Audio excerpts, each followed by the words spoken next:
Hello, Internet! Welcome to episode 176 of the Assorted Calibers podcast. The second podcast is a little bit for everyone.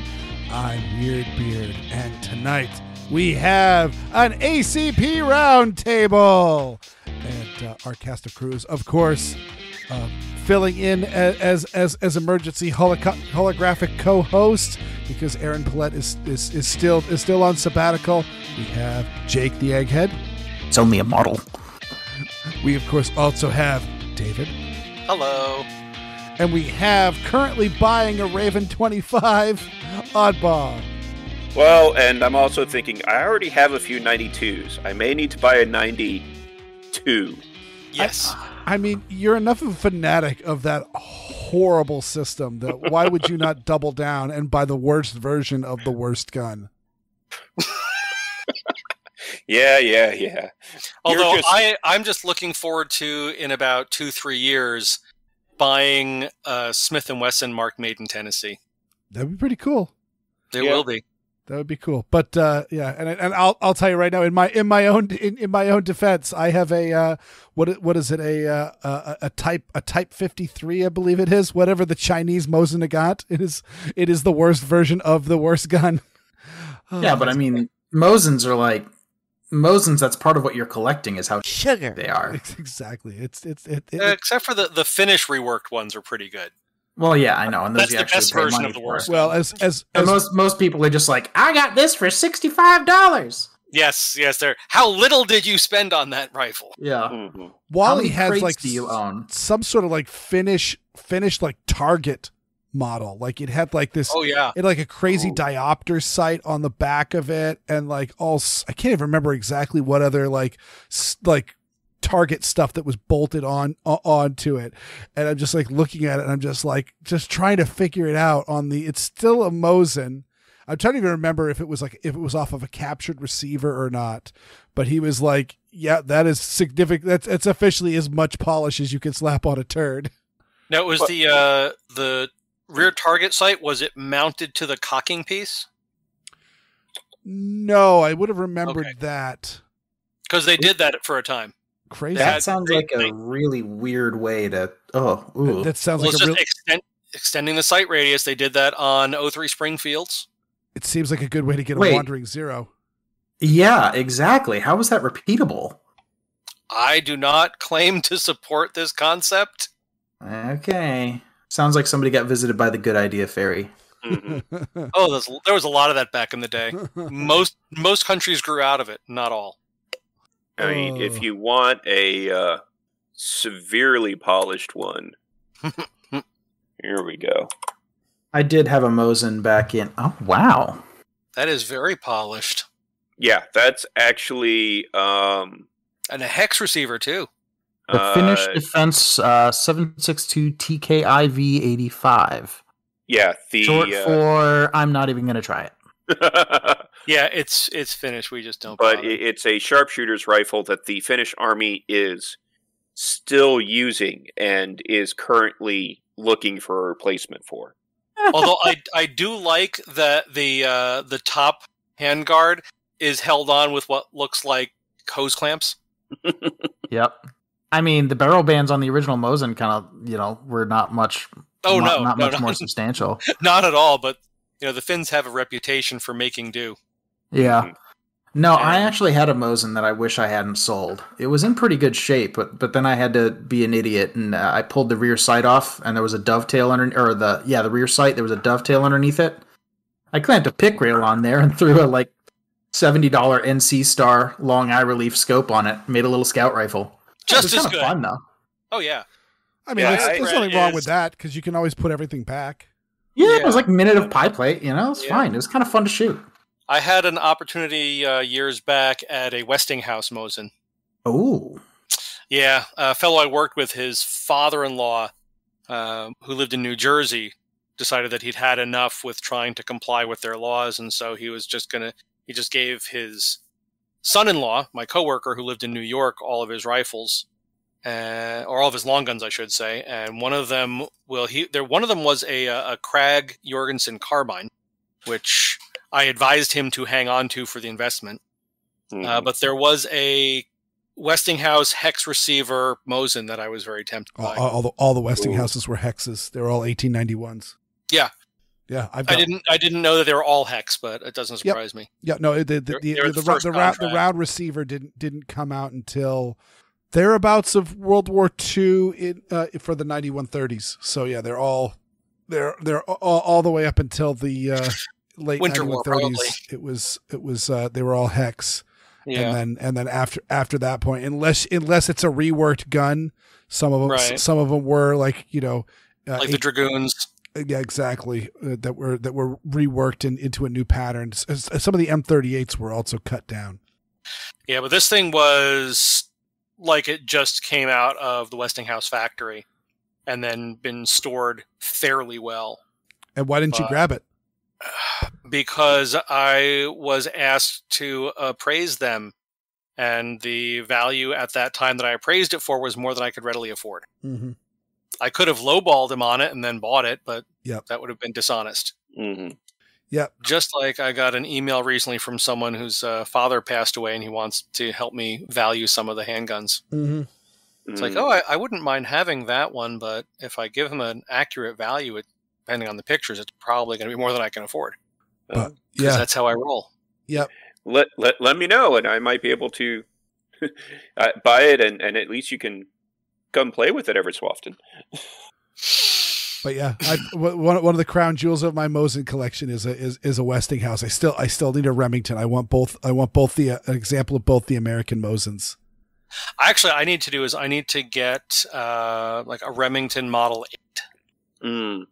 Because that would go along nicely with my Remington Model 11 from 1920 and my Remington Model 51 from 1919. Nice. I would have all three of that generation Remington autoloaders. And also what I need to figure out is I need to figure out exactly what the story is behind my Westinghouse. I've heard a bunch of theories that all seem to add up. Is that mine is missing the top handguard, which is not unusual for 1891s. They're super duper fragile, and they probably broke at some point. But it could have been purposely removed because stuck on the end of my barrel, clamped onto the end of my barrel, is a U.S. Krag Jorgensen bayonet lug. And the closest suspicion I have is that obviously the story behind the Remingtons and the Westinghouses was that Tsar Nicholas decided he needed to get a bunch more guns to supply his army, and so he put in contracts to both Remington and Westinghouse to produce a bunch of Mosin Nagants for him, and right in the middle of it, some jerk named Lenin decided to take over his government, and because of that, the Tsar, on account of getting held hostage and then murdered, ended up reneging on his payments, and so Westinghouse and Remington kept most of their Mosins and disposed of them in various ways. And a good chunk of them were purchased by the U.S. government to help keep them afloat, and then were used as training rifles. Exactly. And so because of that Krag bayonet lug, which of course would be the infantry gun at the time of this, because this was 1890s. Yeah. No, it was the early. No, the rifles were made in the 1890s. Well, when the Krag was the standard rifle, or prior to the 03 Springfield. Correct. And so the idea that they could stick a blade bayonet on the end of it instead of using one of the spike bayonets. I don't know. I just need to try to figure out how I can track down where its path. Obviously, it didn't wander too far because it was made in Massachusetts, and I found it in a gun shop in Massachusetts. So, have you been to the 762 by 54R website? I have. And they couldn't help you? No, not any of the resources. I didn't go. Like, do they have a forum or? Yeah, there's a web form. Yeah, I didn't go there, but oh well. So, before Jake turns into a pumpkin, we should probably do a little bit of show stuff. Actually, before we do that, I tried, Jake. I tried. Now, real quick, I mean, this is all valid show stuff, so you know, it's all valid show stuff. That's the point of a round table. It's Right. it's rough and edgy. I just wanted to say I was at the Music City Multicon this past weekend, and ran into a fan of the show. Nice. Who's also a podcaster, Brent from the Broken Token, which is a podcast about classic arcade games and pinball. Ooh. So, Did you put a link in the show notes for their podcast? I will shortly. Yeah, make that happen because that's before or after you buy that Raven. Either way. But yeah, I ran into him and talked to him for a little while, and seemed like a good guy. And if that's something you're interested in, check out his podcast. I am interested, so it's in the show notes, so I can listen to it. That's really cool. Cool. So yeah, we got to kick it off. If certain people had prepared their segments, first up, let me say Steve was a good boy, and he got a segment in on time. Yeah, David. I'll get a segment for y'all. Yeah, I've got most of my segment. It's pretty much all written. Then I had to deal with more estate stuff, and it just knocked the wind out of my sails. Well, there you go, having an excuse. I also, at the last minute, had to put together 2 presentations for said Music City Multicon. All right, that's a valid excuse too. And guess what? I still don't know if my mother's tombstone has been placed. Oh, son of a... Yeah, I called them last week. They said, "Oh, well, we'll get it in on Friday if the weather's good." And I said, "Well, can you call me and let me know?" "Sure, absolutely." Guess what didn't happen? Didn't call me. Yep. So I tried calling today and left a message. Do you have any boots on the ground up there? In the city, yes, but to ask them to get out to Long Island, where the cemetery is, that's a little bit much of an ask. And then got confirmation also that Thursday the truck is showing up with items from my mother's apartment that are coming to me. So, one of which will be my new to me desk. Means that I've already emptied out the desk drawers, and I'm going to be disassembling my computer and taking everything off this crowded desk. Put the desk together, but it's a roll top, so I will have space for 2 monitors on top. Nice. Actually, I'd have room for 3 monitors, but I'd have no way to actually send a signal to all 3 of them easily. Can you get like a docking station or something? I have a desktop, so I would have to get... okay. You'd have to get like an extra graphics card or something, right? Yeah. USB adapter. Huh? Yeah, I could do the... actually, I have 2. Yeah, I started rocking the 3 monitor setup a little bit ago, and it's pretty sweet. Yeah, I want to switch over to 3. I'm gonna see if I've been dreading talking to anybody about the cost of building a new computer. Oh no, dear Lord! No. Yeah. I stopped looking at video cards almost a year ago. On this machine downstairs a little while ago, I actually downsized back down to 2 monitors, but one of the monitors is 42 inches. So, I mean, we got what? we got the supply chain backup of everything in general. We have the Bitcoin and crypto driven just run on anything with processing power. Yep. And then we have now the chip shortage on top of it. Yeah. Oh my God. Actually, we also have the sand shortage. Yes. Wait, whoa. We actually have a sand shortage? Yes, we have a sand there's plenty shortage. of sand. Yeah, it's just really expensive to ship around. I listened to a whole podcast on it, actually. Yeah, there's actually, I forget whether it was East or West Coast, but one of the beaches that is known for its fine sand actually had to put guards because somebody was showing up with getting dump trucks full of sand. Yeah. Yeah. I listened to a whole podcast on this, and I thought it was really funny. It was and I just figured it was going to be in the future. I didn't realize it was going to happen so quickly. No. It's been affecting the supply chain since June. Wow. And the big thing with that is the glass for laptop screens and touch screens. And house windows. Also silicon. Which is made from sand, of course. But yeah, we had our windows replaced earlier this year, and our installation was delayed by about 2 months, 3 months. Yeah, 2 months, because they couldn't get the glass because the windows were made to order. Yeah, I have due to my day job, I have a monthly meeting with Dell, which is usually a roadmap type meeting. And lately, it's for the past year, it's been okay. What are you guys having shortages on this month? So now every broken window at a protest is just going to be that much harder to fix now, huh? Yep. Great.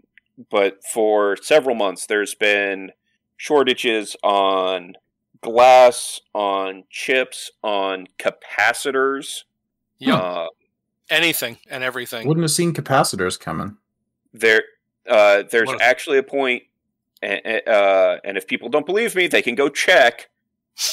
Dell recently changed their docking stations, and the only change they made was they removed the analog audio jack on the docking station, and it was because they couldn't get the specific capacitor that they needed.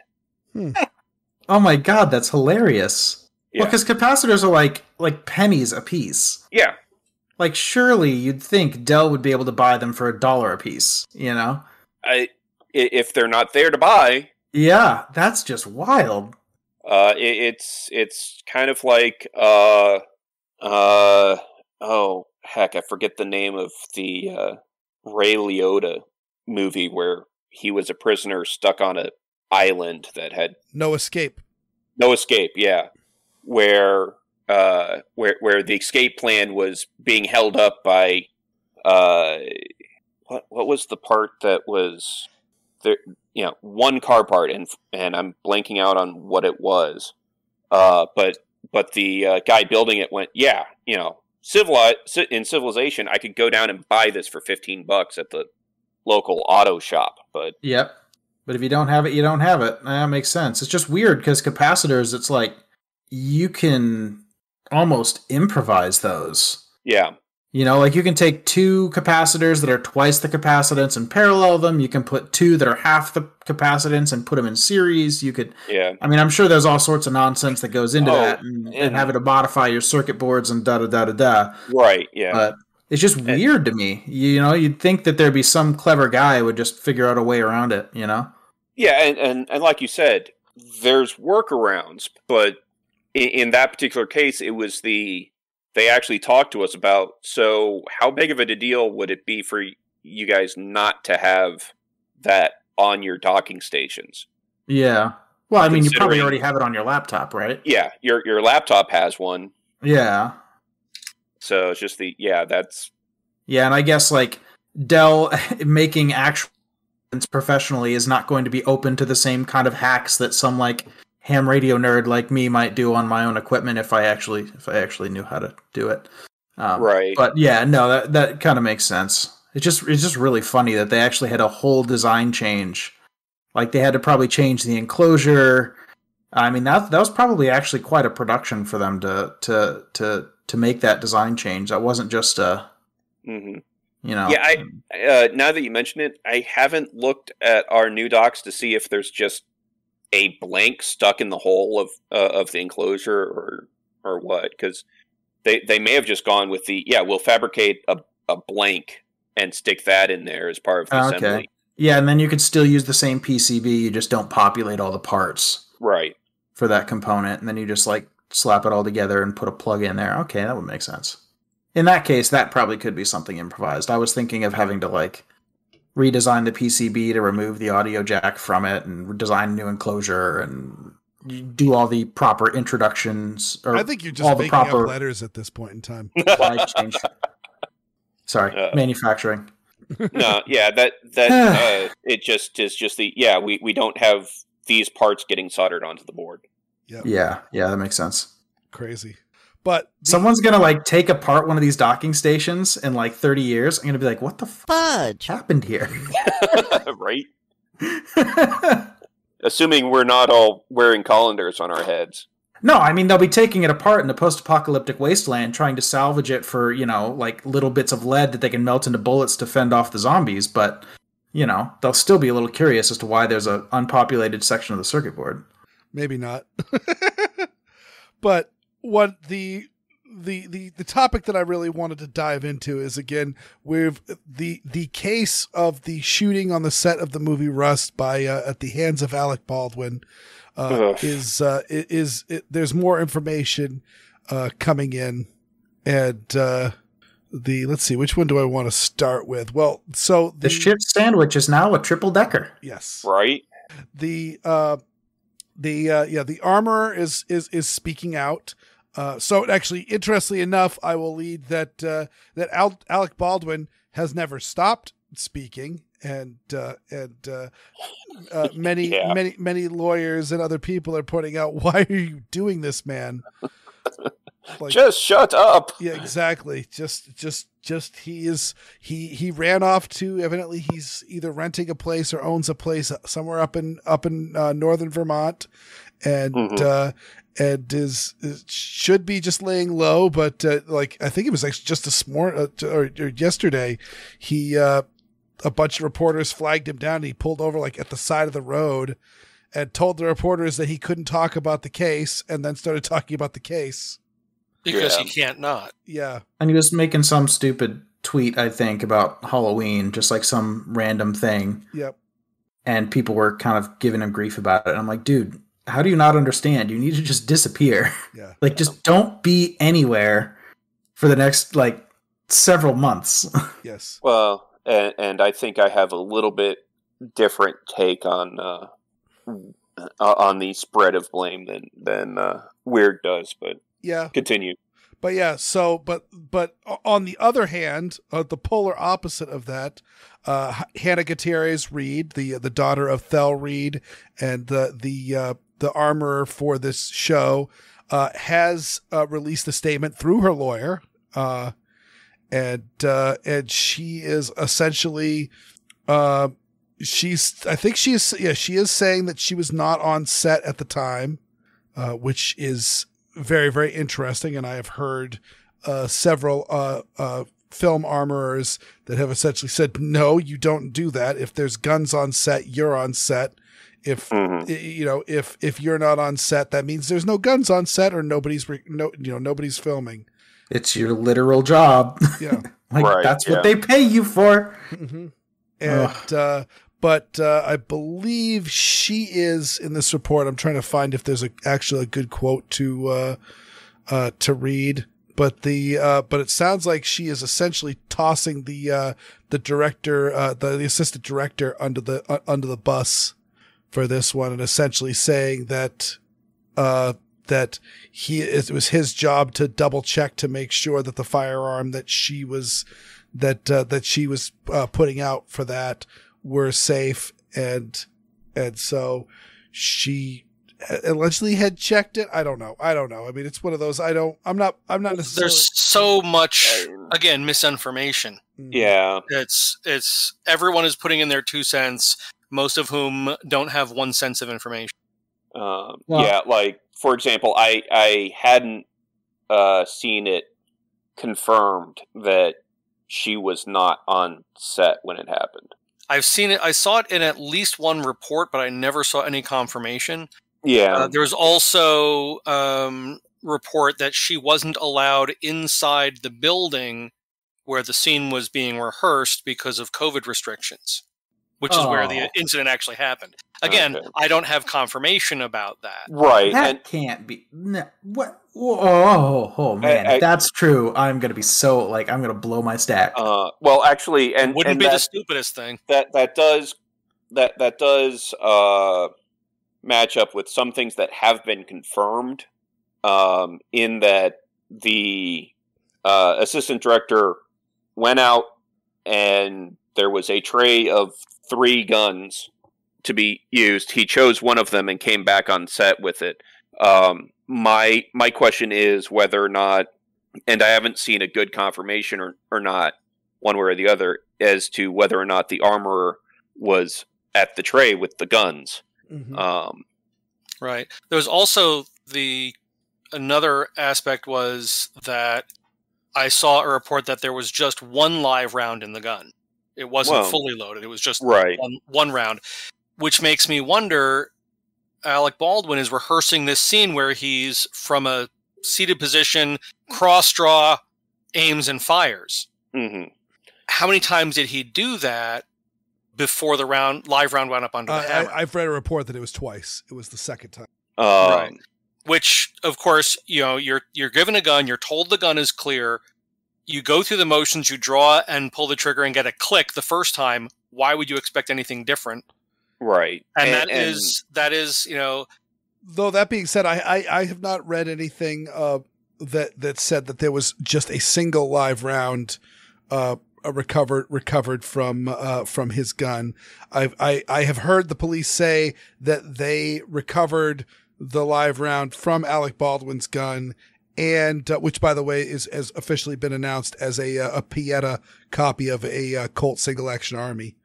Yes. Mm-hmm. And but I have also heard that the police have in evidence they have hundreds of rounds in evidence, many of which are blanks or dummies, but they have multiple live rounds as well. He was not exactly specific. It was directly asked if there was more live rounds in Alec Baldwin's gun. And he didn't answer. Yeah, clearly. He really didn't answer. He just said he just said that they have recovered more than just that one live round or the spent shell casing. And though one option too could be that he was practicing cross draw, is he may have been drawing and bringing the gun to full cock and then lowering the hammer to do it again. And so in theory, it could be a fully loaded gun and he's not actually dry firing or quote unquote dry firing, because this very much was not a dry gun. And his finger slipped off his thumb slipped off the hammer as he pulled the trigger, which would had to drop the hammer with enough force to dimple the primer. And there has been confirmed reports that yes, they locked up the guns in the prop van and had control over that, but didn't have lock up control over ammo. Yeah. Which is just one of those, what are you doing? I'd also like to get a little pedantic about terminology for a moment, because I hear people saying, but it was a prop gun. Like, yes. Nope. Yes, it was a prop gun. It was a prop gun. Anything used on the set is a prop. It can be a solid rubber duck. It can be a non-firing propane gun, like you see them all the time. But it could to a fully functioning, real, ready-to-fire live ammunition firearm. Those are all prop guns because they are used as props in a production. Yes. Well, okay. Technically, I see what you're getting at. But that is actually how the I don't know if it's a Screen Actors Guild or whatever the agency that does this, but I have to find that link again. I found a link to their safety directions, which included several things on firearms. But prop gun or not, it was a fully functional gun. It wasn't exclusively a prop. It was a prop gun that also was like... Right. But that's just one type of prop gun. They're all prop guns. It's just like, a prop car. It's still a fully functional car. Or it's just the left half of the car so they can do interior shots. Yeah. But it's still a prop car. The terminology that's being thrown around that makes me grit my teeth is... That was the next thing I was going to address, but go ahead. Okay. Go ahead. I'll let you keep going at it. That, one of them is the fact that they refer to it as a misfire. Yes. Which, no, it fired. A misfire would not have gone across the room and through two people. It was a negligent discharge. It was not an accidental discharge because the firearm did not malfunction in order to fire. It was a negligent discharge because a human did something that caused the gun to fire. Well, there was one thing that I didn't mention last time, and I don't know if I didn't know it at the time or if I just didn't think to mention it, but I didn't mention that Alec Baldwin is the producer of this whole mess too. Yes. And that to me adds another level of that makes me think that he is more at fault than otherwise, because there's been a lot of complaints about how shoestring budget it was and how everything was just kind of slapdash put together, and crew if he's not off. And if he's not just the actor, but he's also the producer who is in charge, like, I'm not 100% on exactly what the role of producer is or isn't, but my understanding is it's you do all the financing, right? So if you they're have a on lot of say in decisions. Yeah. So like if you're holding the purse strings, and your purse strings are the reason why that there aren't adequate safety briefings, there aren't adequate staff, you have an inexperienced and possibly, definitely unqualified armorer, that's on you. Yeah, and then in addition to being the administrative guy who let this into place, you were also the guy whose hand was on the gun. Like, yes, I can understand how you might expect it to be unloaded, but at the same time, like, you're on both sides of the equation, making that situation to where you might want to double check. Right. Which is why I preface my statements with Alec Baldwin, the actor, versus Alec Baldwin, the producer. I have a tremendous amount of sympathy for Alec Baldwin, the actor, because regardless of whatever else happened, he pulled a trigger on a gun and someone died, and he's going to have to live with that, and it's going to most likely haunt him for the rest of his life. Well, and that's a tragedy. And also, Alec Baldwin, the actor, and this is where I disagree with a number of folks in the community. He was told essentially by two people that are supposed to be knowing what they're doing. Yes, this is a safe cold gun. It is safe for you to pull the trigger on this. But if the scene was a suicide scene and he was going to be putting it against his head and pulling the trigger, I bet you $1 he would have checked. But I think he was, depending on the reports, I think he was only told by the assistant director. Right, I don't think he was told by anyone else. But the assumption is that assumption. Yes. Oh yeah. No, there were a bunch of things that went wrong, but I don't think Alec Baldwin as an actor has nearly as much blame for the incident as people are giving him. If he wasn't the producer as well, I would agree with you. Right. But since he was Alec the Baldwin, the producer, that's a different story. Because, like you said... Well, okay, fine. Like, one of his multiple personalities shares 20% of the blame, and the other half of his multiple personality owns 40%. So Alec Baldwin, the individual who is both of them, owns like 60%. You see what I'm saying? Yeah. Like, yeah. Oh no, pieces of the puzzle. But it's the problem of the way I see it is if you start getting there's a certain level where if you start getting into, well, essentially the trigger finger is to blame, well, then we get to the point very quickly where movies of this type can't be made. Yeah, like, I wouldn't want this to be like some kind of legal precedent, which is the actor whose hand is on the firearm is ultimately responsible, because, like, the particulars of the case, in this case being the fact that he was also the producer and partly responsible for the disaster that was the way that movie was apparently run, or at least what looks like a disaster from the outside. Yeah, like, I agree with you. Like, if we were trying to set like legal precedent or something, then I would say that that would be you would really want to delineate the two. Right. So yeah, I get what you're getting at. You're picking up what he's putting down. But yeah, since he was producer and everything is pointing at, okay, you had an assistant director that has a history of flaunting safety, specifically with firearms. you have a very young, very green armorer who also has had some reported issues. Right, and also was apparently doing double duty as assistant elsewhere in the prop department. Yeah, was basically assistant prop master or whatever. I'm guessing the fact that the ammo was not locked up in the prop van was because... Or any place else. Right, was because she wasn't given the proper facilities to do so. Quite possibly. And I mean, of course, her statement states that she tried to, that there were several things that she tried to insist on that she was overruled, blah blah blah. And as a young woman in Hollywood, yeah, a young woman in Hollywood with Alec freaking Baldwin. It's okay, little girl. We know what we're doing. You just go over there and play. Yeah. Because I'm sure a lot of the attitude she caught, no matter who her father is. Right. Now, I did find the SAG AFTRA Safety Bulletin. I put it in the show notes for future reference for people. And I'm just wanted to read a small excerpt. This is from point 11 in the initial safety bulletin. Point 11 is firearms and other weapons. First paragraph.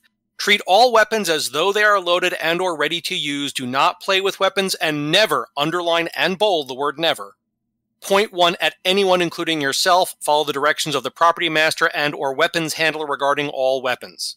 Revised October 17th, 2002. Mm-hmm. And it goes on, but that first paragraph is really the key. Yeah.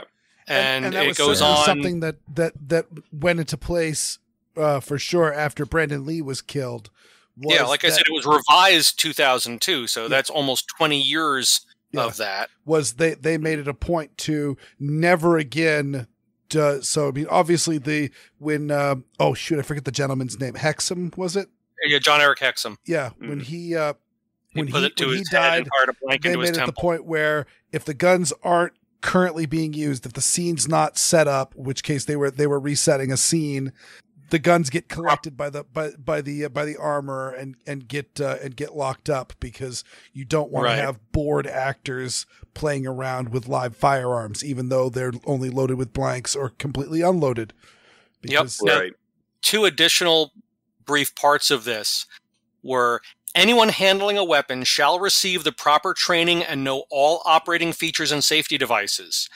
If firearms and other weapons are used in filming, the property master and or weapons handler must meet with cast and crew and inform them of the safety precautions in effect and answer any questions. See, this right here says why there's probably somebody shooting a live firearm for the use of a movie right now, and no one's going to get hurt.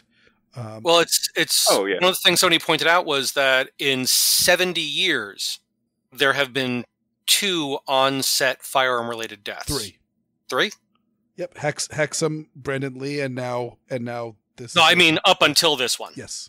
Prior to this, there were 2 in 70 years, which in almost any industry would be a phenomenal safety. It really is great. So as much as I come down on how this is going, and especially actually now hearing this and hearing that I was hearing some stuff that was saying essentially the actors always trust the prop department, and the blame lies in the prop department, not in the actor for knowing how to safely handle the firearm. It turns out that is not true, which is good. Yeah. I mean, later on, where it gets to the additional part of it, and this is even more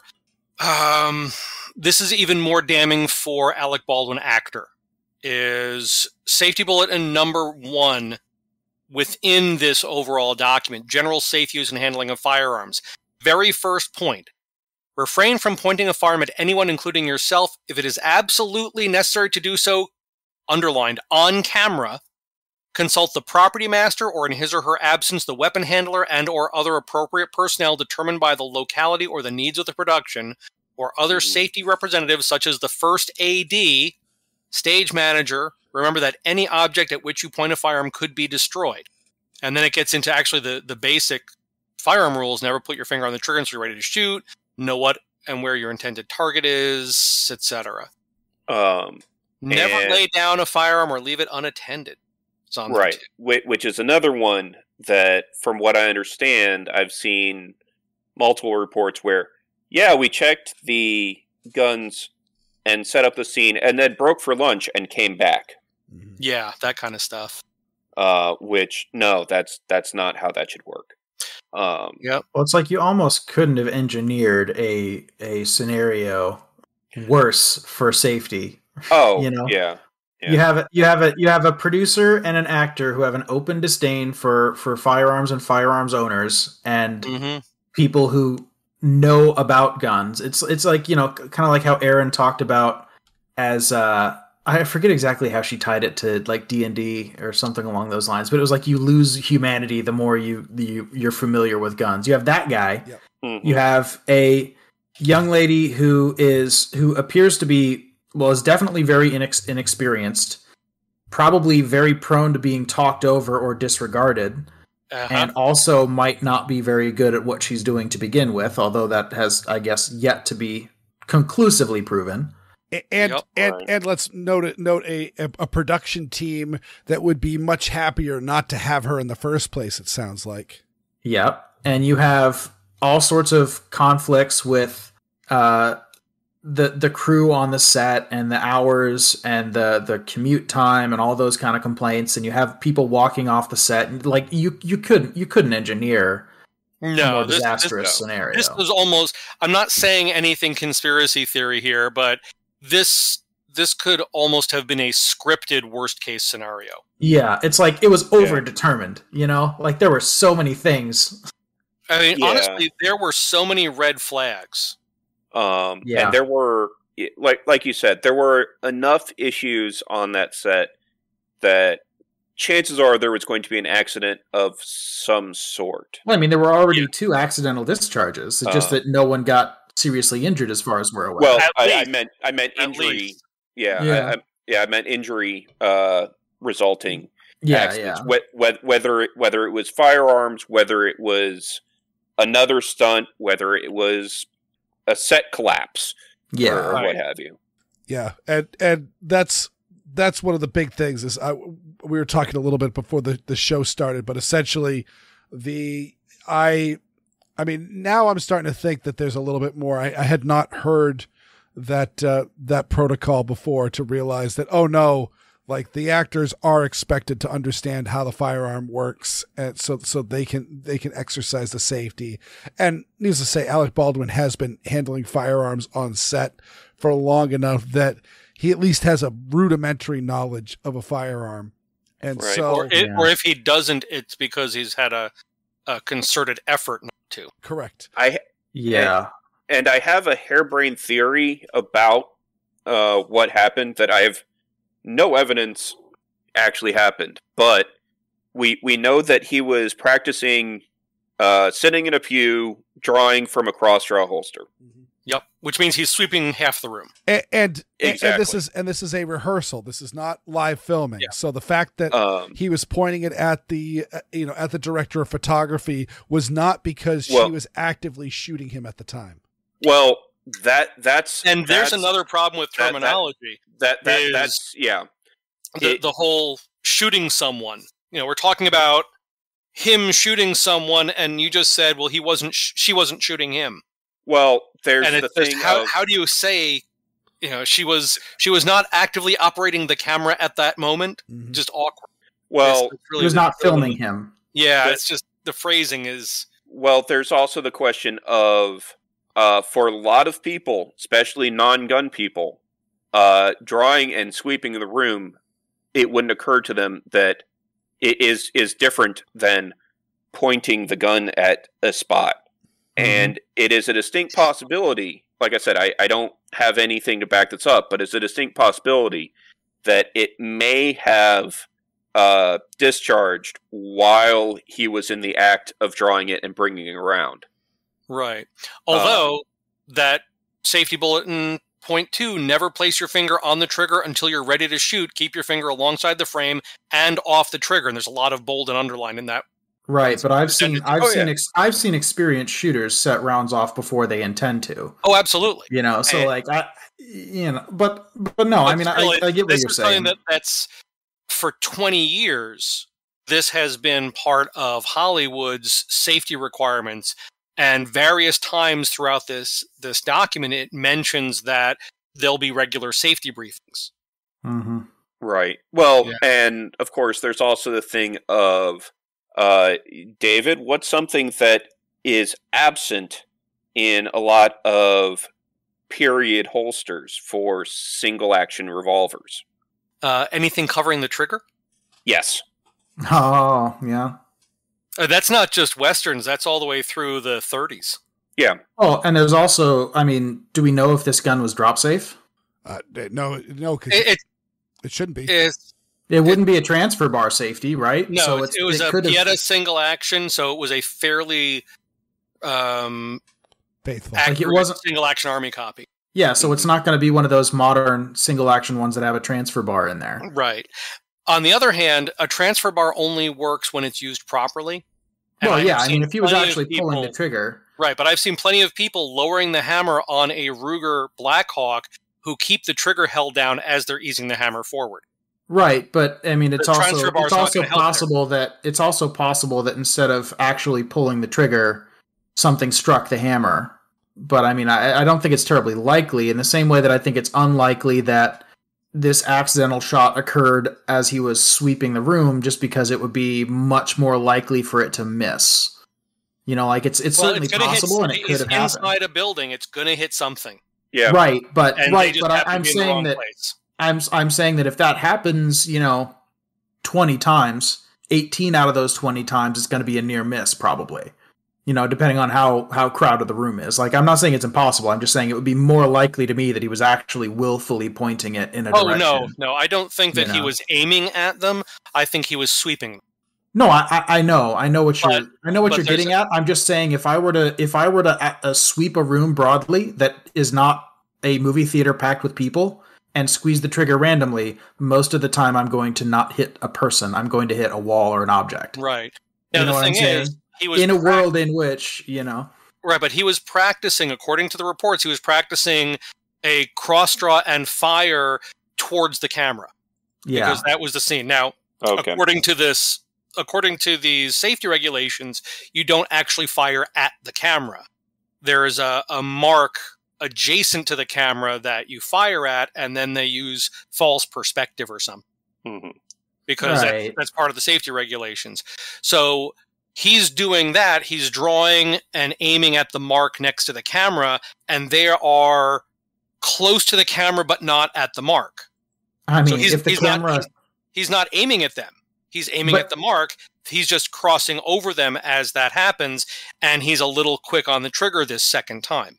Well, there's also, that may be how they're supposed to do it. Is that what they were doing? Is that one of the things that people were complaining about? The other thing is that mark high and to the right of where this person was standing, and Alec Baldwin does not have immaculate trigger control because he doesn't actually know how to shoot guns, and he just missed. You know what I mean? Like, oh yeah, he's going to be pointing within 10. He's going to be pointing within 10 or 20 degrees of a person. Yeah. And the thing is, these are questions, are good questions that we'll almost certainly never know the answers to. It's like, I would be absolutely flabbergasted if Alec Baldwin was actually getting a good sight picture for any of these scenes. Oh, I don't think he was using the sights at all. I think he was just bringing the gun around in a general direction. Exactly. So aim at this mark is not going to mean a whole lot, I don't think. It's more point at this mark. Yeah. But also, I would like to read one more excerpt at this time. There'll be a few others. But this is Safety Bulletin number... Is this still number 1? Yep, Safety Bulletin number 1, item 13. All personnel should remain a set, safe distance from the weapon firing area. Not point of aim, but weapon firing area.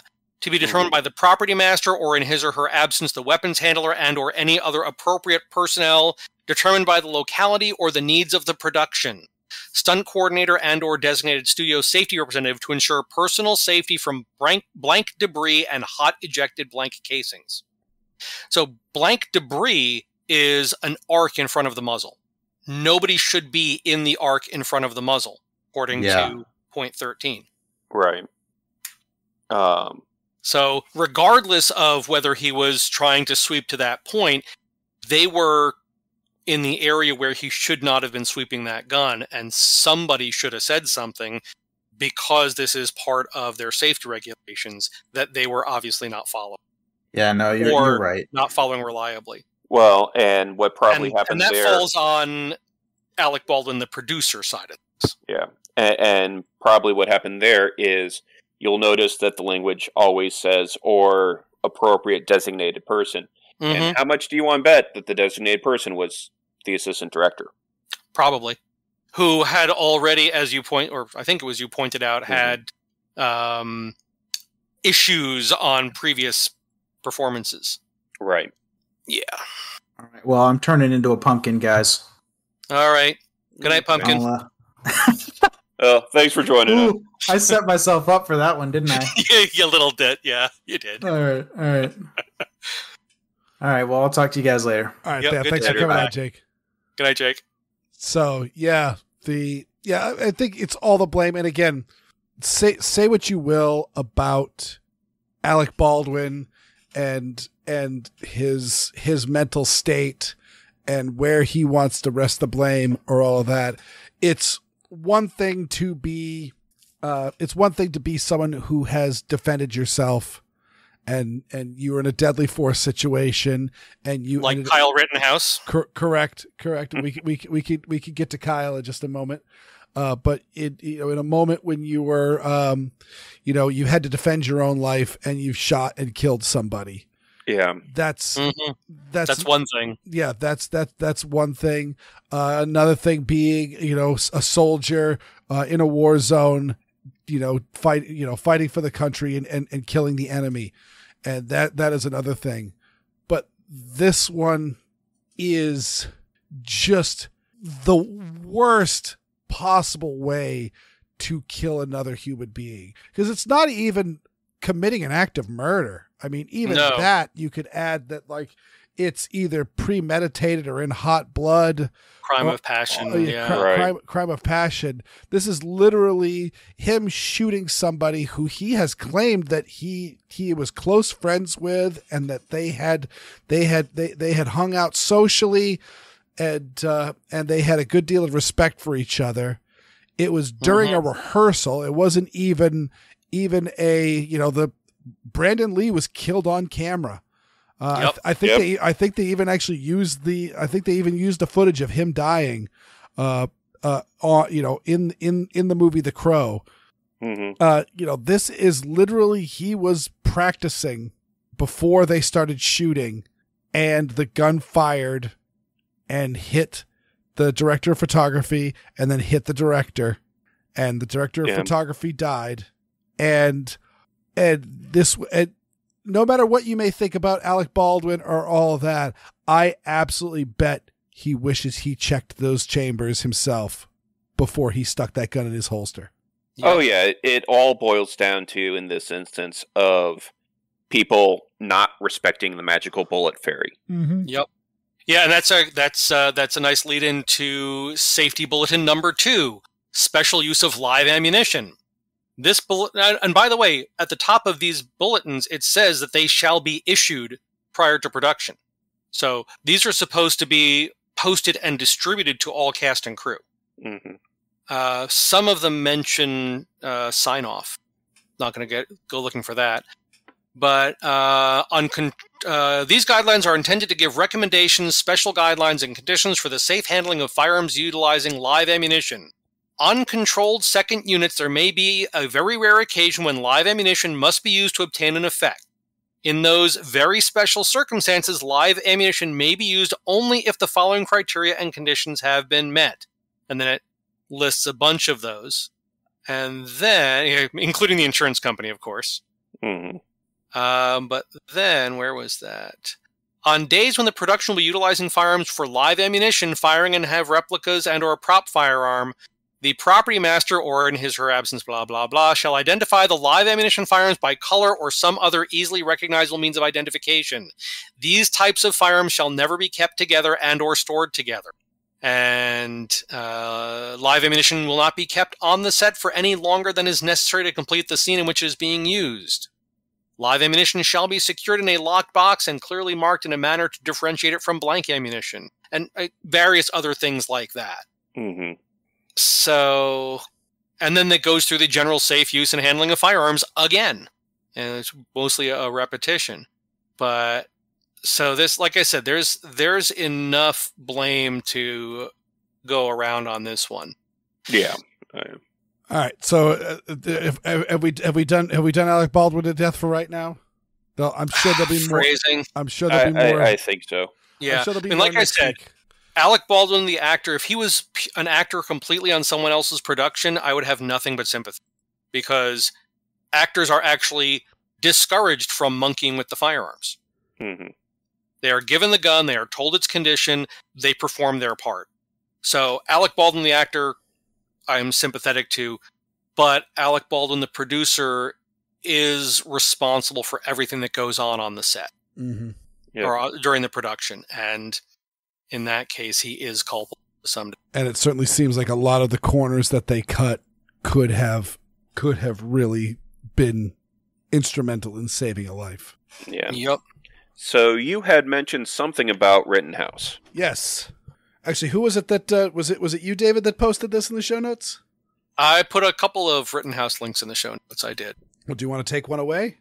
Take it away from where? From You mean reference it, yes. So the first one is, the headline is, Rittenhouse defense team implodes hours before jury selection. And it's talking about how one of the defense attorneys who put together a, quote, dream team of jury selection experts announced he was off the case. And that the change in the defense team means someone is deliberately sabotaging Kyle's defense. Now, it's a fairly short article. Yeah, and the article you posted, I was a little confused by it. Okay. Well, specifically, whether it was Robert Barnes that was saying that he was off the case, or... Yeah, Robert Barnes says the change in the defense was from... Barnes says he was promised that he and his team would be involved in the actual jury selection. The team includes Barnes, handpicked, blah, blah, blah, blah, blah. And yeah, Barnes is saying that he has been... That's what it seems to me, is that Barnes is saying that he is not going to be there. Okay. That he and his team were not going to be allowed to be present for the jury selection. Okay, because this is, quite frankly, a terribly written article. Yeah, I don't disagree, but there are some good clips in it. For example, towards the end of it, experienced use of force experts believe this is a clear-cut case of self-defense. But Barnes says there's a major PR battle being waged outside the courtroom which could change everything. Barnes says his polling found that 2/3 of the people in Kenosha think Rittenhouse is guilty of the 6 major charges against him. He's worried about the tainted jury pool that could railroad the case, as happened in the hyper-political Chauvin trial in Minneapolis. The Rittenhouse trial begins tomorrow with jury selection, which is what Barnes was to be involved in.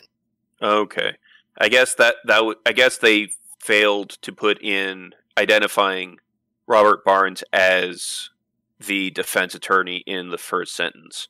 Yeah, like I said, it's poorly written, but the information is there. Right. Now, the other article, which I thought was interesting, and this one was posted yesterday, the one about the defense team was posted this morning. Mm-hmm. And the other one was yesterday afternoon. Headline, the media prepare their readers for a possible Kyle Rittenhouse acquittal. Well, and for those that don't know, I think we've mentioned Viva Frey several times in the podcast in the past. He and Robert Barnes actually do a weekly podcast together, or a weekly show together, be it a podcast or a extended YouTube video or whatever you want to call it.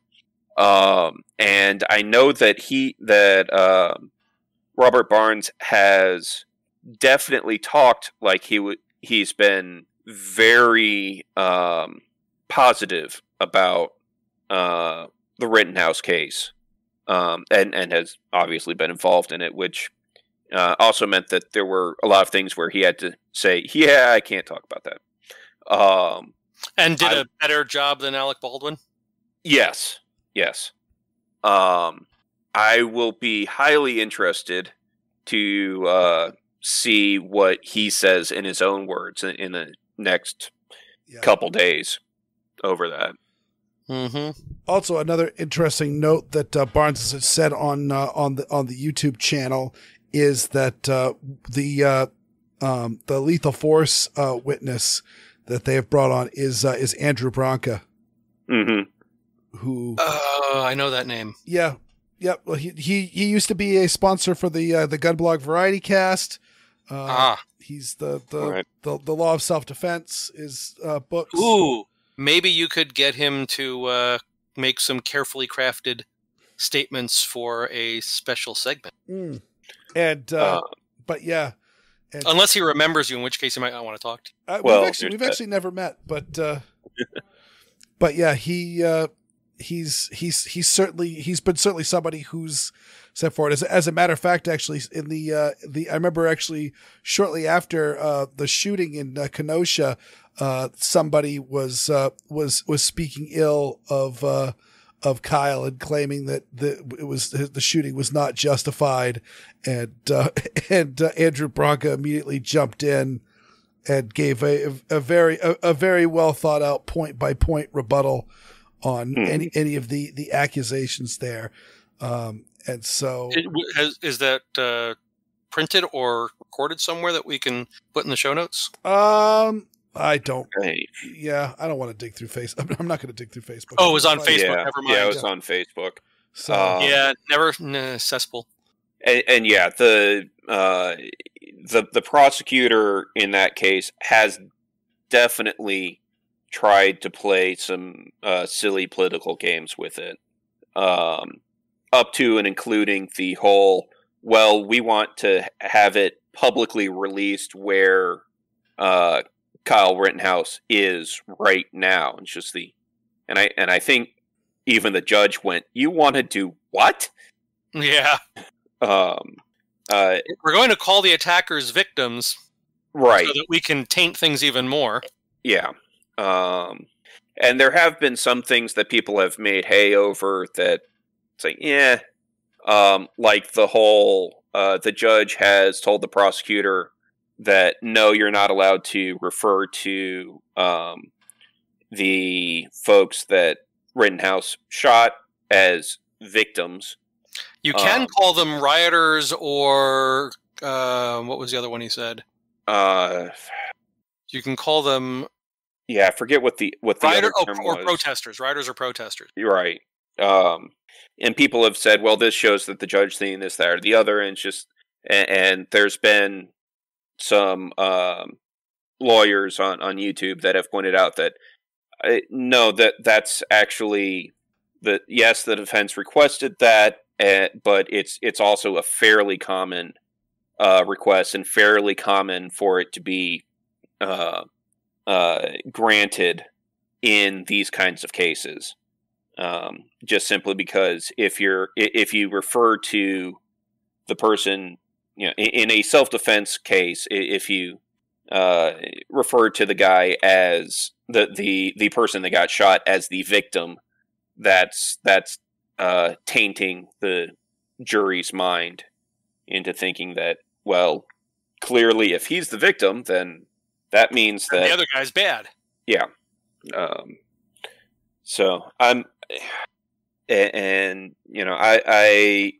think, looking at the facts of the case, I think Rittenhouse should already be at home and not dealing with this mess. Yep. But politics get involved, and as Barnes was quoted in the article you posted up, there's a whole lot of people out there that already know deep in their heart that Rittenhouse is guilty of premeditated murder or whatnot, regardless of what the facts are. Mm-hmm. So, and I'm really hoping that he gets off, if for no other reason, because if strictly by the facts of the case, if he's not innocent, then no defensive shooting is legal. Yeah.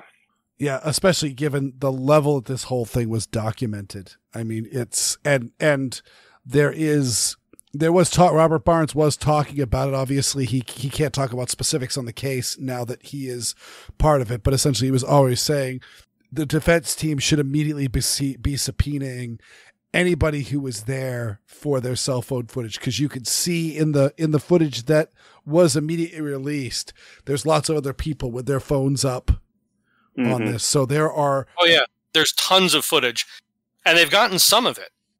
They've talked about how they've gotten some of it and how the footage will actually really be to Kyle's benefit, because it shows the progress of events and how he was trying to get away until he was brought down.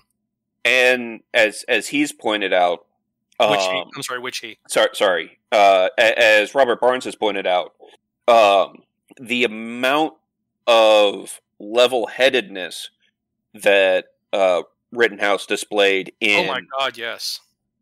He shot, 3 times? And he fired 5 rounds, hit 3 times or 4 times. Okay, yeah, but he didn't do what a lot of, the trained professionals, be that police or military, who, if they were in that everywhere. If they were in that situation, he would have unloaded the entire magazine.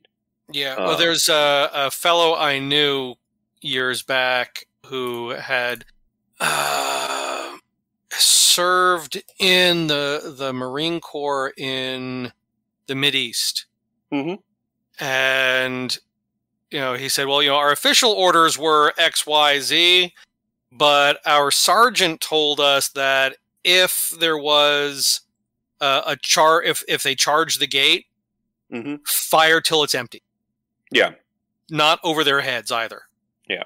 Because Marines, you give Marines a loaded gun and a threat, they're going to Marine. Right. But yeah, so Rittenhouse's trigger control, target discrimination, and accuracy were all phenomenal.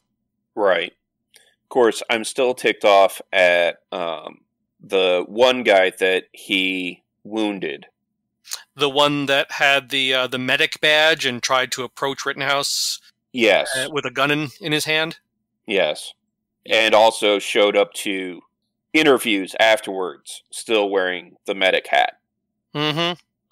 You weren't there as a medic. You weren't showing up to these interviews as a medic or in any kind of condition to be a medic if you needed to be one. I know medics. I know EMTs. And they are very big on, if they're not on duty, off comes anything that identifies them. Right. Well, I mean, as such as not as a I'm off the clock, don't bother me, but as a official representative. Yeah. Yeah.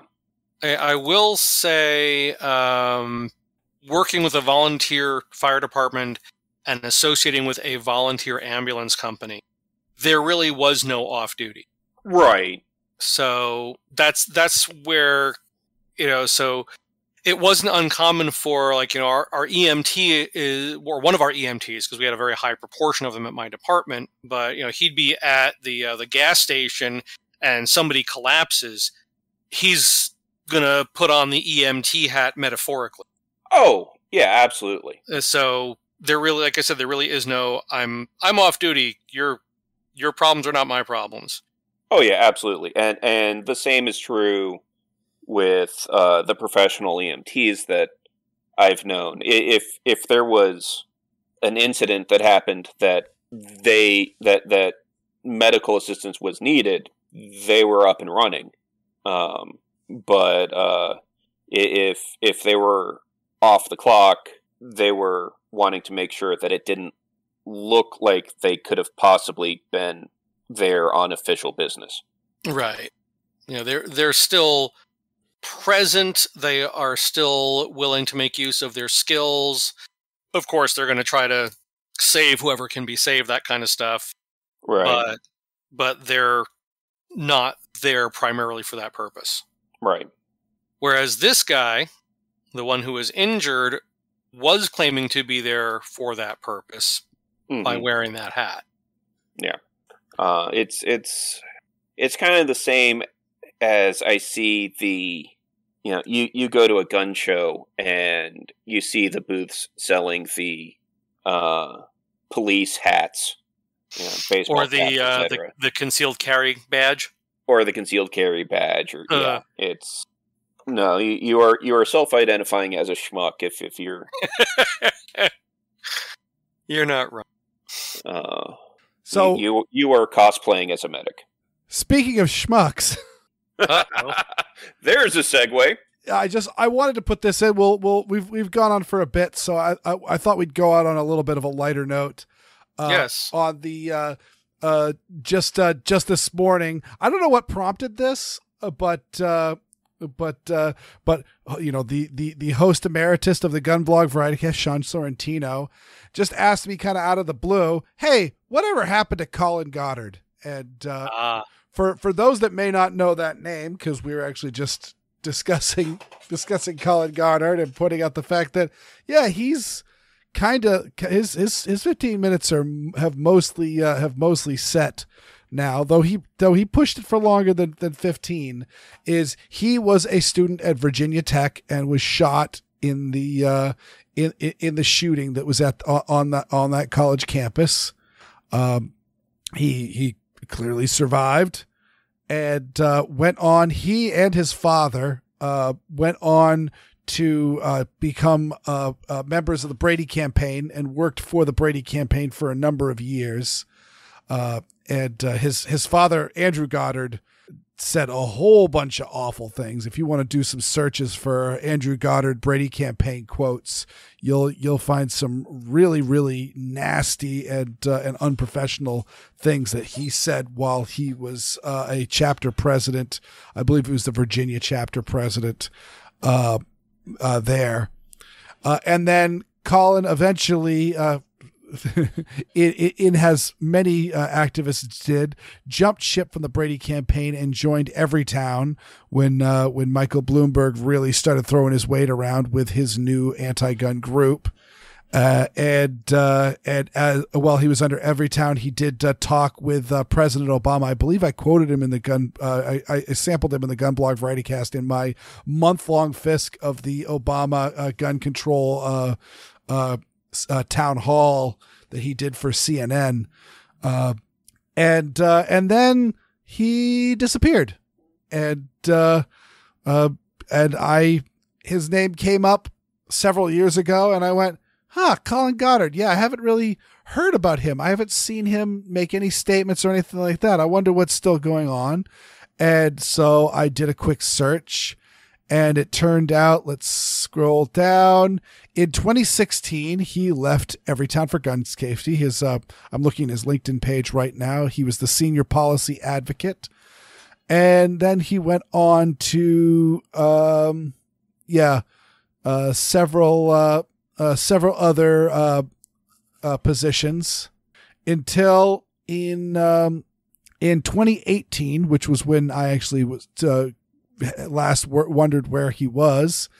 He ended up becoming the director of Zero Mass Water, of which immediately I went, that name sounds familiar. And the science VTuber on YouTube, Thunderfoot, covered this group as essentially as a scam that was bilking investors out of money for essentially a product that's not going to work. And needless to say, the essentially how the technology. shocked, I say, to find there's fraud going on here. Yeah. For those that didn't watch that video or just want to hear the basic statement of it, essentially how Zero Mass Water works is they advertise themselves as being able to produce clean drinking water simply out of the air using no external power sources. And so essentially this unit is a specially designed solar cell that is essentially running a dehumidifier. And so the solar cell is powering the compressor that is running a condenser that condenses water, and the water that collects on the along the refrigeration coils then drips down into a collection basin where it can be used for drinking. And there is a number of problems. The lesser problem of that is that it is very, very difficult to keep all of these parts clean. And you don't want to be, unless it's an absolute emergency, drinking the water out of your dehumidifier, if you have one. But one, and I've seen that water. Yeah.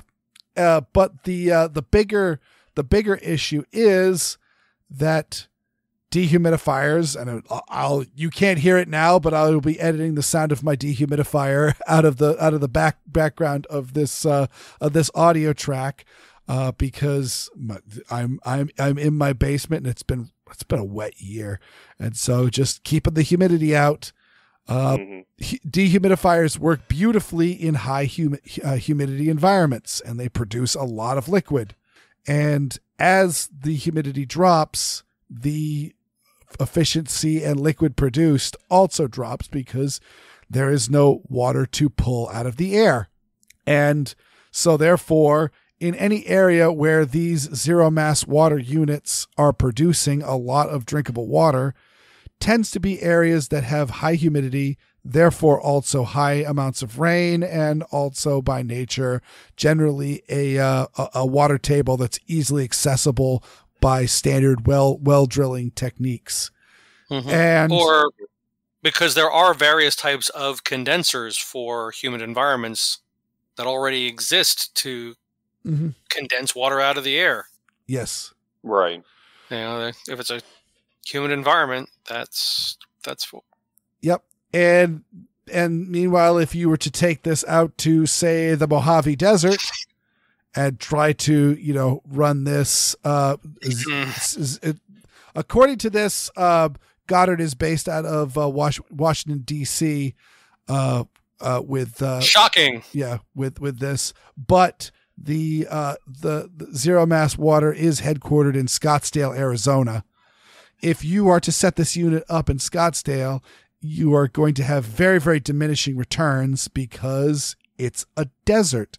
And there is very, very, very, as they say, it's the dry heat. It is very little humidity in the air. So therefore, no matter how cold you get those coils, there's no water to condense. Yeah, there, or at least very, very precious little. And even then, unless the system is very, very well isolated, it is going to dry itself up the moment it condenses. So yeah, this system is one that, unless they have some really, really amazing breakthroughs, and since nobody's really heard about them very much, they probably do not. This seems to be very much a shady business to invest in. And to further add to the shadiness, it turns out, Sean asked me this morning, hey, whatever happened to Colin Goddard? And I went and hopped on his LinkedIn profile because I actually forgotten the name Zero Mass Water and looked it up and saw, Source Global. What is Source Global? And I clicked on, Source Global, and Source's technology provides safe, clean drinking water for industrial, commercial, residential, and community applications. Ground digging, hydro panel taps endless supply of solar energy and moisture. This sounds vaguely familiar. Yes. And then, the website is source.co, and going to Zero Mass Water. Interestingly enough, it is pretty much the same byline, and Zero Mass Water's website is source.co. It is simply just the company name has changed, and Goddard updated his resume to reflect the name of the new company name. Now, as I've mentioned before, that's a standard on LinkedIn because LinkedIn doesn't have a way to show two company names for the same employment. Mm-hmm. So in that respect, I'm not saying any less of charlatanism, but just for listing that on LinkedIn, that's the way it goes. Yep. And all I am implying here is either whoever is in charge of Source Global, which does it say where it's based out of? Scottsdale, Arizona. Okay. So they can test that there. But the Zero Mass Water is also based out of Scottsdale. So it would certainly be one thing if, some, huge co saw the technology and said, this is an interesting tech, like Bill Gates, the Gates Foundation saw this, and this seems like something Bill Gates might be interested in. Gates Foundation saw this and they wanted to secure the technology so that they could possibly use it to get fresh water in Africa, whatever. So if the Gates Foundation had bought them and created a new company with the Zero Mass Water IP, that'd make a lot of sense. But this really reeks of fly by night, of a shell game. And the whole reason why I'm getting into this is just for a little good-natured character assassination in pointing out that essentially he has gone from one con in telling people that banning guns is going to make you safer to now telling people that, hey, this solar panel in the desert, which solar panels work wonderful in the desert, it's going to produce a lot of power, is going to also produce drinking water in the desert in an appreciable amount. Mm-hmm. So I just tripped over a news to me incident that might be of interest. Mm-hmm. According to the Gainesville Sun, there was a gun buyback. Yeah, I did hear this. And apparently, according to the Gainesville Sun, it was sponsored by the state attorney's office, the Gainesville Police Department, the Save Our City organization, and the gun shop Big Daddy Unlimited. Mm-hmm. For those that don't know, Big Daddy Unlimited has been trying to position itself. I don't know if it's their actual tagline, but a lot of the YouTubers that they've been sponsoring have been likening them to the Sam's Club of the gun world, where you pay a membership and can buy things with discounts. But yeah, apparently Big Daddy Unlimited actually sponsored and possibly put up use of facilities for a gun buyback. Yeah. Which I'm sure is going to go well for them. I overheard, when I heard about this story, I overheard that they gave a statement. I don't have it offhand.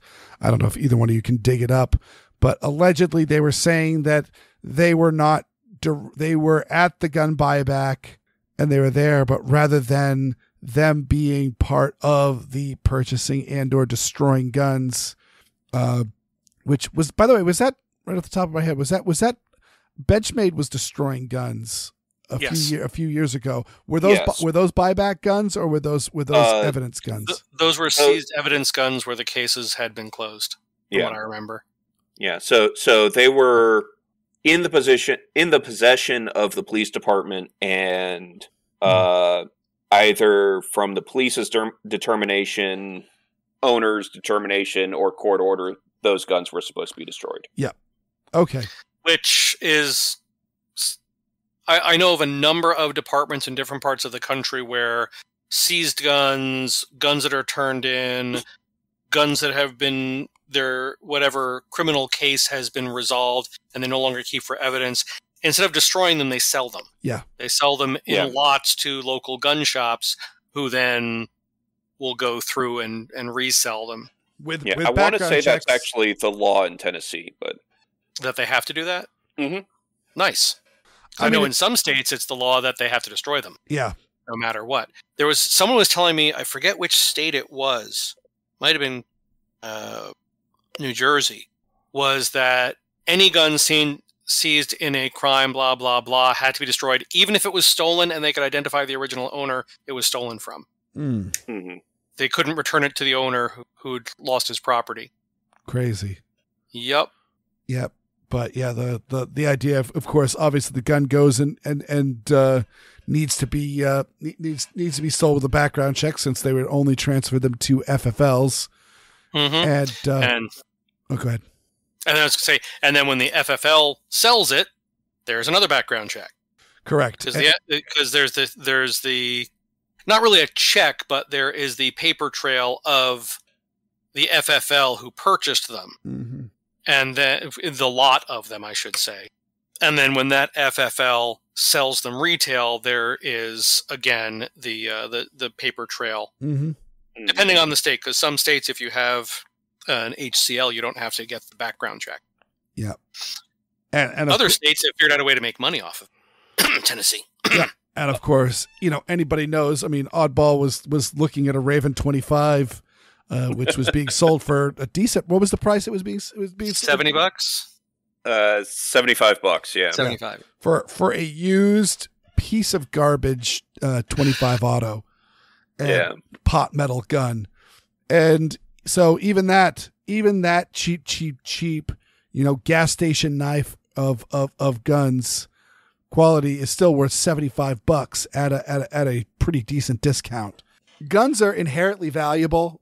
And they're inherently durable, and the idea of a police department, which police departments are always in want for more funds and more supply and capital, the idea that you would then turn around and destroy something and sell it for scrap metal at pennies on the dollar, right, is just wasteful and ridiculous. Especially when you note that when you dispose of the guns to a gun shop, those guns are going out as a gun with a background check. Yep. Of course, you also know that any firearms that are turned in at one of these quote unquote buybacks, anything particularly nice is not getting to the smelters. Somebody's got to get a nice addition to their private collection. Chances are, yeah. And of course, also many of these gun buybacks are being patrolled by gun owners who have done massive withdrawals of cash before they went, so they could be like, "Oh, it's $150 for that gun. I'll give you $200 for it right here. Cash. Not a gift card. Cash right here, right now. You give that to me." And so in the article that I posted, it does say that Big Daddy owner Tom McKnight was giving away safes for individual guns and gun locks, which is fine. Yeah, and the one quote that they have from McKnight in this article is quote, "It's a community service on us." It's a community service for us on responsible gun ownership. Which, I mean, giving away the individual gun safes, which I'm sure are the cheapo lock boxes, but at least that's something. Yeah. So, as long as there's not a mandate that the guns have to be stored in the lock boxes. Right. But to have your name anywhere near sponsoring a buyback is not a good look for a gun company. No. Now, if they were the ones, if the guns were not slated for destruction, but it's like, we've partnered with local law enforcement or whatever, and if you have guns you want to dispose of, bring them in, and we will give you a gift card to our store. Oh yeah, absolutely. That's like, well, that's basically a gun on trade item, but they're just phrasing it that way. And let's be honest. So the initial statement of a gun buyback is that the criminals who have guns so they can get they can rob and steal from people and all that, can just get money for the guns, which itself is pretty ridiculous, because if they wanted to sell the gun on the street, they could get, 3 to 5 times the amount of money for it as they could in the buyback. But the big people that end up showing up for this are older people who are no longer shooting, right? Or their widow or widower. Mm-hmm. We actually were fortunate. Was an older woman whose husband had passed away. She came in because she wanted to get his guns appraised, and she brought them into the store to do that. Of course, the funnier one was a woman came in. She had several large bags of handguns that she wanted to get appraised. And they were her husband's guns. And as we're chatting, the story comes out he's out of town with his girlfriend that she just found out about. Oh. And so she's getting them appraised so they can actually be represented in the divorce proceedings. Oh. Damn. Mm-hmm. Good for her, though. Yeah. And it's like, wow, that's... And she's doing the right thing. That's going to leave a mark. I was thinking you were going to say that, she was planning on selling them. Nope, because they're not technically... I mean, they're married, so they're... I don't know what the law is, but they may be considered her property as well. Right, but actually doing the straight and narrow of the... I want the... appraisal, so I know what to go after him in court with. Yup. It's like, wow. So we're all just standing there talking, and she lets that one drop, and a couple of us who are looking at the guns and trying to get her the numbers, just kind of look at each other like, whoa, okay. We're just going to keep looking these up. And, we might bump these a little on the high side. No, we also want to do the straight and narrow thing. Well, This one looks like somewhere between 90 and 95%. Let's just call it 95%. Well, that's what I meant. That's but and we also did the proper thing of asking, like, does he have the boxes that these came in and things like that. Mm-hmm. But I was like, so those were 2 store incidents that probably be good things to toss in a gun shop stories segment. Absolutely. But the widow who is coming in with her husband's, because that was just sad. Yeah. Because they were his. He had owned some of them for a very long time, some of them more recently, and she wasn't interested in them, but she didn't know what to do. There was no close family that he left them to. They were left to her. Mm-hmm.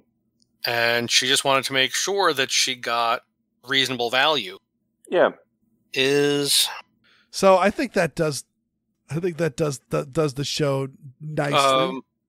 I think we should find something positive to end after the widow bringing in her late husband's gun. Well, we could point out the fact that Nice Serpa versus the New York Attorney General is going to be heard this week. They'll already be have heard opening arguments by the time either the patrons or the regular listeners are hearing this. So we'll definitely be talking about that next week. Yes, and Weer'd, have you spotted anything interesting on Primary Arms' website? It's Monday. He doesn't need to look at that till Saturday. Ryan pulled it on me again, and I thought he wasn't going to ask, and I actually had the website open to scare him away, and then I closed it, and then he asked me. So now for the next episode of Handgun Radio, you have that browser tab open, and it stays open until you sign off. Correct. Until I sign off. Oh, but yeah. I don't know what the proper terminology for. Mm-hmm. I thought it was sign off. It's sign off. Yeah. No, I'm just laughing on the fact that once we get into the main body of the show, we're not going to be talking about what's on sale at Primary Arms. Once he gets past the plug. Mm-hmm. All right. I'm saying goodnight to the internet. All right. Okay.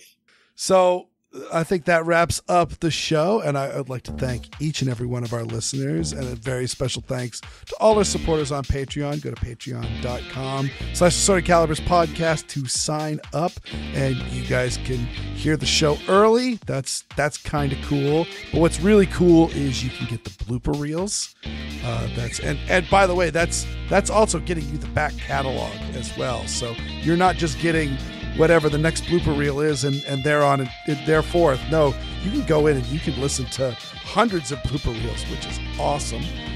Or terrifying. Or terrifying. And also we have at our highest level the ACP Mag Dump, which you get all the previous the previous stuff, the ACP film tracks, the early release, and all that, plus a bonus show that is like this, but is uncensored and not necessarily firearms related.